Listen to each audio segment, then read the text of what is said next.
Hey guys, my name is Jonathan Reich. I'm a licensed CPA in the state of Louisiana, although I'm not your licensed CPA. Today we're going to be talking about the Employee Retention Credit, shorthand ERC, and its eligibility requirements. We're going to talk about who can claim it and what the criteria for it is. And we're going to be going over all of the things that are related to basically getting the funds that your small business deserves if it was in operation during the year 2020, 2021, during the COVID pandemic, so that you guys can get some money that you may not know that you were entitled to. So just sit back, follow along. This credit is kind of deep, it's kind of detailed, and it can be a little confusing. But by the end of the video, you should have a pretty good grasp on kind of what you need to know to see if you can apply for it. Alright, so what does today's video entail? We're going to go over the introduction to the ERC, some of the general eligibility, that is a tough word to say, eligibility criteria, the decline in gross receipts criteria, partial or full suspension criteria, and then size of the employer criteria. And that's really the three things that you're going to need to find out if you qualify for this credit. And then we'll see what is qualified wages and how the credit reacts with other relief programs. And then we'll actually walk through on how to claim the credit. We won't get as in-depth on this video because there are other videos out there that kind of walk through that. This video is just to talk about how to qualify for it to make sure that your business is actually entitled to it. So what exactly is the ERC? The ERC stands for the Employee Retention Credit, that's its formal name, and it's a refundable tax credit, specifically a payroll tax credit. The purpose of the ERC was during the COVID pandemic, businesses were laying off employees left and right because they couldn't afford to keep them on payroll, so the federal government jumped in and said, hey, we need these people to stay on your payroll and we're going to help make it a little bit easier. And so the ERC's purpose was aimed at encouraging businesses to retain employees. That way those employees could go to work, make money, and then spend their money at other businesses, stimulating the economy and keeping everything from crashing down into shambles.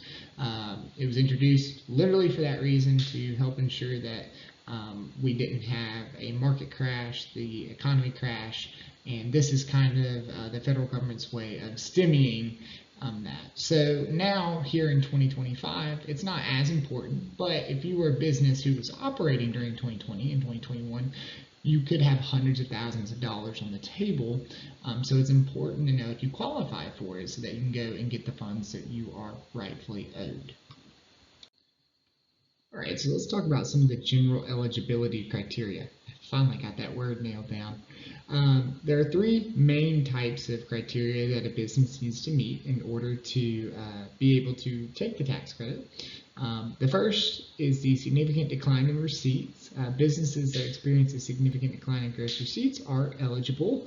We'll go over that on the next slide in a little bit more detail, but typically it's a pretty sizable reduction in receipts in the year 2020 and 2021 as opposed to 2019. You need to be able to prove that your sales fell by X% during X quarter, and that is the gist of that one. And then other criteria are going to be if you were forced to shut down, let's say the state said in March of 2020 or April of 2020, no casinos can be open, and you're a casino and you've got tons of dealers on the floor, you've got lots of support staff, waiters, servers, you've got the folks who are running the bar, and you had to furlough all those employees because the state said so, and you are going to be one of the businesses who are entitled to apply for the ERC. And it's not just casinos, obviously. It can be restaurants, movie theaters, service, retail, industry, technology. It doesn't have to be a very limited scope. I just use that as an example. So let's dive into the next slide and see what it takes. Right, so the first set of criteria that you need to meet is the gross receipt criteria. So for 2020, businesses must show a decline of 50% or more in gross receipts compared to the same quarter in 2019. So that's pretty straightforward. Let's say I made $100 in Q3 of 2020. Well, I would need to show that the prior year I made $200 in order to claim the credit. So my gross receipts were cut in half on a 1-year look-back period, essentially.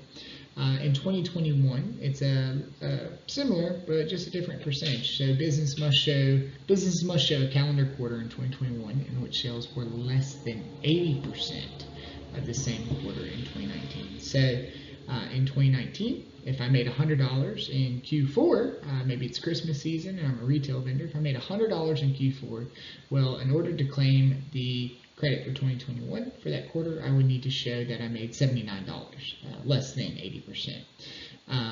Ensure to compare the corresponding quarters and don't say, okay, in Q1 of 2019 as opposed to Q3 of 2020 or Q4 of 2021. It has to be a match, year for year, year over year.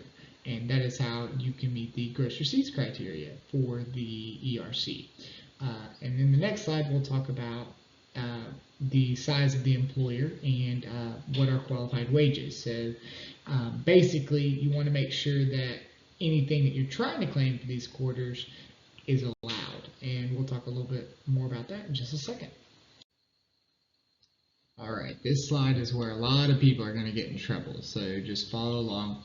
Qualified wages and employer size. What is the definition of a qualified wage in the eyes of the ERC, IRS, and Uncle Sam? Qualified wages vary based on business size. For small employers, 100 or fewer full-time employees in 2020, or 500 or fewer in 2021, all wages paid to employees during an eligible period qualify. For large employers, more than 100 in 2020 and more than 500 in 2021, only wages paid to employees not providing services due to a shutdown or decline in business qualify. So you had to let people go because you're a restaurant because the state said, hey, we can only let you guys do takeout orders to prevent the spread of COVID.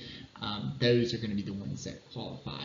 Do not try and claim the ERC credit for wages paid if those employees were not furloughed. You're going to get in trouble if you're audited. It's opening up a can of worms. It's pretty cut and dry, especially based on employer size.